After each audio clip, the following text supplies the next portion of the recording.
You and I are wired for compassion. Hello, my name's Chet Davis, and this is Reflections. I heard a phrase this past week: we are wired for altruistic action. George Mumford, as part of a meditation practice in the 10% Happier app, talks about compassion, talks about being our best. And he says that we are wired for altruistic actions, that you and I are wired. It's in our fiber, it's in our being that we are going to be compassionate, that we will seek to help ourselves and others. But we learn to fear. Usually that's driven from a place of lack rather than a place of bounty, than a place of plentifulness.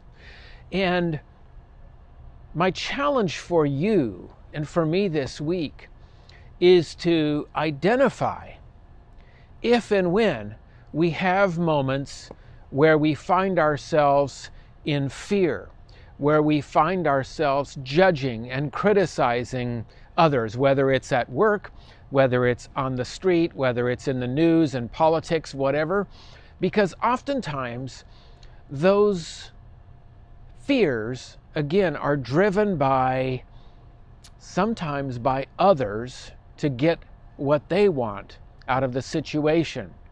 But you and I have the power to overcome those feelings of fear and instead focus on compassion, focus on that person that you are able to be when you exercise the mindful presence to really truly be in that moment, whether it's with your child, whether it's with a parent, whether it's with another family member, maybe it's with your pet, maybe it's with a neighbor, with a coworker.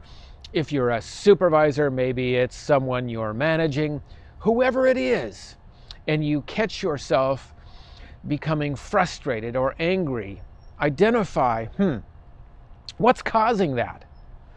And then see if there's a place, see if there's a way you can instead act out of compassion. I'm not suggesting that people don't need to be corrected, that people sometimes need to have guidance, that people need to be redirected in a way that will benefit them, benefit you, and benefit all the rest of us. But check yourself and make sure you're not acting out of fear, but instead you're acting out of an inner strength, you're acting out of compassion, because remember, we are all wired for altruistic action. My challenge for you this week is to choose to find yourself, to put yourself in situations where you can act that way. My name's Chet Davis, and this is Reflections.